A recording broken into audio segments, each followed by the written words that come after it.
तो जैसे कि तुमने मैश के सेकंड एपिसोड में देखा ही होगा कि मैश जैसे तैसे ईस्टर्न मैजिक एकेडमी में एडजस्ट कर रहा होता है और समहाउ अपना पहला दोस्त भी बना लेता है। ऐसा मैश को लगता था, लेकिन उसे नहीं। इसके बाद कैसे मैश उस एकेडमी में वर्ल्ड रिकॉर्ड बनाता है और जो लोग उसे बुली कर रहे थे उनको कैसे सबक सिखाता है, जानेंगे आज इस वीडियो में। So if you are interested, keep watching.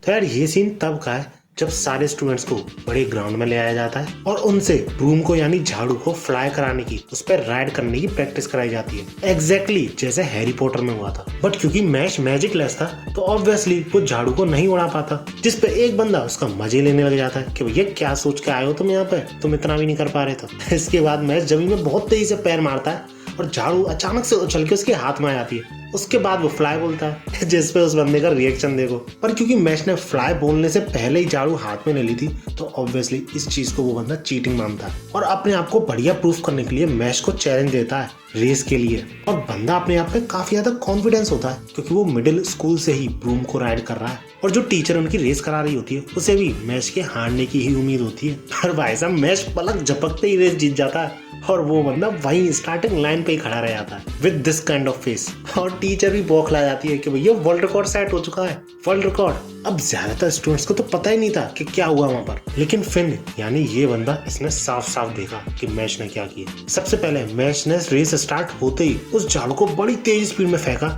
और इसके बाद एक तगड़ी जंप के बाद उस झाड़ू को राइड करने लगा और रेस जीत गया। आई थिंक मैंने पहले भी ये कहीं देखा है।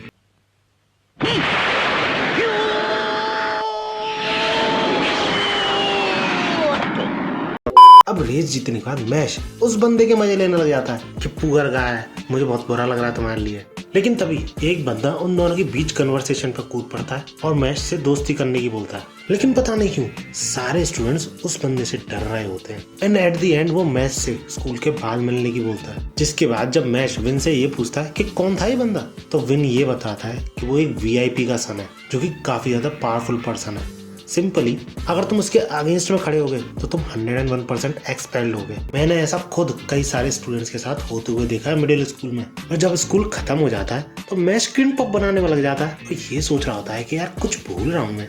और वो बंदा उसका ग्राउंड में इंतजार कर रहा होता है और काफी ज्यादा गुस्से में होता है। इसके बाद जब मैश क्लास के लिए तैयार हो रहा होता है तो वो ये नोटिस करता है कि उसकी टेक्स्ट बुक की काफी ज्यादा बुरी हालत हो चुकी होती है। इसके बाद फिर से वही बंदा मैश के पास आता है और उससे ये पूछता है कि कल तुम मुझसे मिलने क्यों नहीं आए। तो मैश उससे ये बोल देता है कि सॉरी, मैं क्रीम पफ बनाने में बिजी था।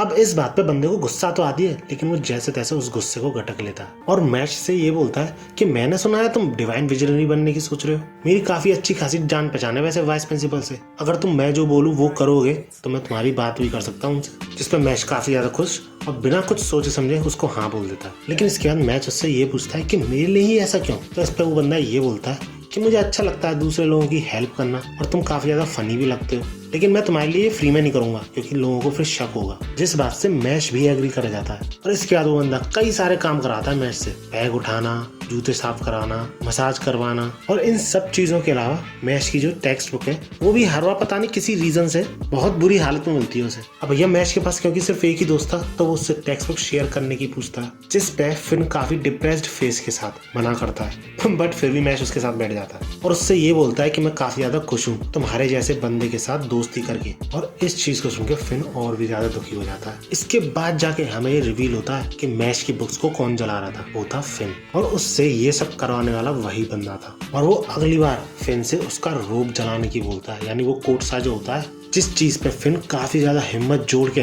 मना कर देता है उससे ये करने की कि अब मैं ये सब नहीं कर सकता। इसके बाद वो बंदा फिन को अपने स्पेल में जकड़ लेता है और सॉरी की भीख मांगने को बोलता है। और जब मैश फिन को उसकी बुक लौटाने के लिए ढूंढ रहा था तो वो ये देखता है कि फिन की बहुत ज्यादा बुरी हालत कर रखी है उस लड़के ने। जिस पर जब मैश फिन से पूछता है कि क्या तुम ठीक हो फिन, तुम्हारे मुंह से तो खून निकल रहा है। तो इस पर फिन ये बोलता है कि हाँ मैं ठीक हूँ, लेकिन इम्पोर्टेंट ये है कि जो उसकी टेक्स्ट बुक को जला रहा था वो और कोई नहीं वही था, क्योंकि वो काफी ज्यादा डर चुका था अगर उसने ऑर्डर फॉलो नहीं किए तो उसके साथ क्या होगा। और ये चीज सुन के मैश को हम पहली बार चौंकते हुए देखते हैं और साथ ही साथ उसे गुस्से में भी देखते हैं। लेकिन भैया फिन की ऐसी हालत जिस लड़के ने की थी वो सिचुएशन समझने की कोशिश ही नहीं कर रहा होता है और ये बोल पड़ता है मैश से कि चलो मैं तुम्हें वाइस प्रिंसिपल से मिलाने ही वाला था, उस कीड़े को जहाँ पे वो है वहीं पे छोड़ दो, शायद तुम्हें ऐसा चांस कभी नहीं मिलेगा। सिर्फ जैसे फिन ने सॉरी बोली है वैसे ही एक सॉरी लेटर मुझे लिख के दे दो। और इससे पहले कि वो कुछ और बोल पाता, मैश उसके बालों को पकड़ता है और उसका सिर जमीन में दे मारता बहुत तेजी से और ये बोलता है कि तुम हो जिसे कि सॉरी बोलना चाहिए।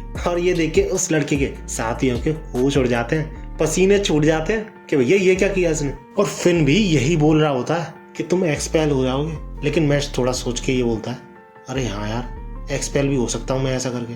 तब जाके मैश को ये रियलाइज होता है कि उसने गड़बड़ कर दी है, जिसके बाद तुरंत ही एक आवाज आती है यस यू हैव, जो कि और कोई नहीं वाइस प्रिंसिपल बोल रहा होता है। और वो बिना मैश की कोई भी बात सुने मैश को ही दोषी ठहराता है और मैश के खिलाफ एक स्कूल कॉन्फ्रेंस होल्ड करने की बोलता है, जिसमें कि मैश के वायलेंट अटैक के बारे में बात होगी। और जब मैश उससे ये बोलता है कि हमारे बारे में क्या, हमारी कौन सुनेगा, और इसके रिप्लाई में वो वाइस प्रिंसिपल जवाब देते हुए ये बोलता है कि तुम्हारा और लॉयड यानी उस लड़के का डिफरेंट स्टेटस है और डिफरेंट स्टेटस के लोगों को डिफरेंटली ट्रीट किया जाता है। और अगर तुम्हें इतना भी नहीं पता तो तुम गंवारों को मुझे ये सिखाना पड़।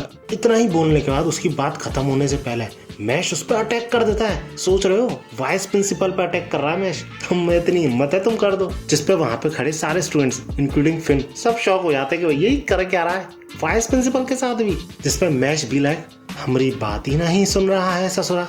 और भैया ऐसे अटैक पे वो वाइस प्रिंसिपल बौखला जाता है और ये बोलता है कि तुम समझ में भी आ रहा है तुम क्या कर रहे हो, मैं सिर्फ अपने वॉन्ड के घुमाने पे तुम्हें एक्सपेल कर सकता हूँ। और इससे पहले कि वो वाइस प्रिंसिपल किसी तरीके का स्पेल बोलता, मैश उसके मुंह पे आई थिंक क्रीम पफ पेल देता है और तुरंत ही उसके पीछे गड्ढा खोदना शुरू कर देता है। और इससे पहले कि वो वाइस प्रिंसिपल होश संभालता अपने भैया हो क्या रहा है मेरे साथ, उसे उसी गड्ढे में डाल के उसके ऊपर मिट्टी डालने लगता है। जिसपे वाइस प्रिंसिपल घबराते हुए ये पूछता है कि भैया कर क्या रहे हो तुम मेरे साथ। और इसके आंसर में मैश सिर्फ 2 वर्ड बोलता है बैरिंग यू। जिस पे वो वाइस प्रिंसिपल बहुत ज्यादा घबराते हुए ये बोलता है कि तुम्हें क्या लगता है तुम ऐसा करके बच निकल लोगे। और उसका फिर से सेंटेंस कंप्लीट होने से पहले मैश ये बोलता है कि हाँ हाँ मुझे पता है, तुम अपना वॉन्ड घुमा के तुरंत ही मुझे एक्सपेल कर सकते हो। और बंदा रुकता नहीं है, उसे दफनाने लग जाता है और ऑलमोस्ट पूरा दफना दिया होता है, सिर्फ चेहरा निकल रहा होता है उसका। इसके बाद मैश को जो स्कूल का कोर्ट है, जी हाँ कोर्ट है, उसमें बुलाया जाता है। उससे ये पूछा जाता है कि तुम्हें पता ही होगा कि तुम्हें क्यों बुलाया गया। जिसपे मैश ये बोलता है क्योंकि मैंने डॉर्म की किचन में क्रीम पफ्स बनाए थे बिना पूछे। क्या बात है सर, क्या बात है सर, क्या बात है ये बात। सीरियसली यार ऐसी सिचुएशन में कौन ऐसी बातें कर सकता है। अब क्योंकि वो हेडमास्टर पहले से ही इम्प्रेस था मैश से, तो एट द एंड उसके हाथ में पावर थी कि वो मैश को माफ कर सके और एक्सपेल होने से भी बचा ले। क्योंकि भैया वो हेडमास्टर पहले से ही समझ चुका था कि मैश का वो जो मार्क है वो नकली है और मैश मैजिक यूज नहीं कर सकता। जिस वजह से मैश ही एक ऐसा बंदा है जो मैजिकलेस पीपल है उनके लिए खड़ा हो सकता है। इसके बाद नेक्स्ट डे हम ये देखते हैं कि मैश एक कंपटीशन में भाग ले रहा होता है और ये कंपटीशन वही है जो कि हमने हैरी पॉटर में देखा था। अपनी ब्रूम पे उड़ते समय बॉल को गोल में फेंकना होता था, बस अंतर ये है कि उसमें जो बॉल थी उसके पंख थे। और साथ ही साथ जो टीम इस मैच को जीतेगी उसे सिल्वर कॉइन भी मिलना था। और ये जो मैच था बेसिकली 2 डॉर्म के बीच में था, यानी 2 डॉर्म के स्टूडेंट्स के बीच में था, एक तो एल्डर डॉर्म एक लैंग डॉर्म। और मैच की जो टीम थी वो एल्डर डॉर्म की तरफ से खेल रही थी। और जब ये मैच चल रहा होता है तो मैच जमीन में खड़ा खड़ा सिर्फ ऊपर समों को देख रहा होता है खेलते हुए, क्योंकि बंदे ने पहले ही बोलने की कोशिश करी थी कि मुझे मत लो क्योंकि मुझे उड़ाना नहीं आता है ब्रू।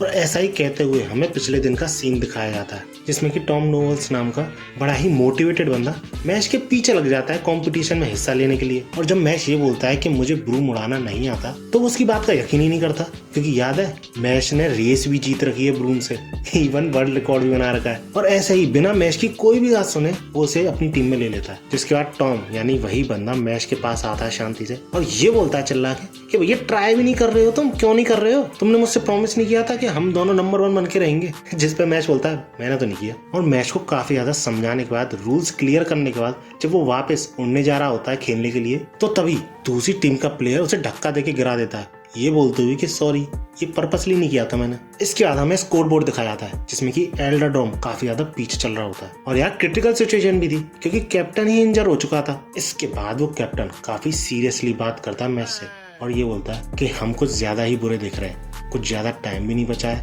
उन्होंने बहुत ज्यादा लीड भी ले ली है। सिर्फ एक चीज बोलना चाहता हूँ मैं तुमसे कि विनिंग सबसे ज्यादा मैटर नहीं करती, मैटर ये करता है कि तुमने अपना 100% दिया कि नहीं। जिसके बाद मैच थोड़ा सोचता है और भाई साहब बहुत तगड़ी जंप लेता है उस झाड़ू के साथ और सब यूं समझते हैं कि उड़ने लग गया ये बंदा लेकिन मैश अपने पैरों को हिला के हवा में अटका हुआ होता है और ये देख के वहां पे बैठे सारे स्टूडेंट के होश उड़ जाते हैं कि भैया ये कर क्या रहा है। इसके बाद तुरंत ही मैश बॉल पास करने की बोलता है उसे और बॉल हाथ में आते ही उसे फेंकने को तैयार हो जाता है गोल में, जिसपे कि सारे स्टूडेंट्स यही सोच रहे होते हैं कि भैया इतनी दूर से पॉसिबल ही नहीं है। और वो बंदा जिसने कि कैप्टन को इंजर किया था वो भी यही सोच रहा होता है कि बैरली मैनेज कर पा रहा वरना इतनी दूर से बॉल क्या फेंकेगा। बट भाई साहब मैश पूरी जान लगा के इतनी तेज फेंकता है ना बॉल को कि सारे स्टूडेंट्स अंधेरे में चले जाते हैं। एक ही शब्द होता है उनकी जुबान पे, क्या। लेकिन क्योंकि मैच की टीम पूरे 40 पॉइंट्स पीछे चल रही थी और टाइम नियरली खत्म होने ही वाला था तो सबों को ये लग रहा था कि कोई फायदा नहीं है इसका। लेकिन भाई साहब वो जो बॉल फेंकी थी वो वापस मैश के पास घूम के आ रही होती है, जस्ट लाइक बूमरैंग। और ये सिर्फ एक बार नहीं करता मैश, धड़ाधड़ बॉल को ऐसे ही मारते चला जाता है और पता ही नहीं भाई साहब कितने पॉइंट्स कर देता है, जिसपे सारे लोग शॉक तो होते ही हैं लेकिन थोड़े घबरा से भी जाते हैं। पर जो भी हो मैश अपनी टीम को जिता देता है और सिल्वर कॉइन मिल जाता है उसे और इसी तरह मैश का दूसरा दोस्त भी बन जाता है। बट मैश को ये नहीं पता था कि एक बहुत ही खतरनाक बंदा उस पर नजर रखे हुए है। दैट्स इट यार, आज की वीडियो में इतना ही। अगर वीडियो अच्छी लगी है तो लाइक जरूर करना और ऐसी ही वीडियोस के लिए मेरे चैनल को सब्सक्राइब जरूर कर लेना बेल नोटिफिकेशन दबाने के साथ। टारगेट रखते हैं इस वीडियो के लिए 300 लाइक्स।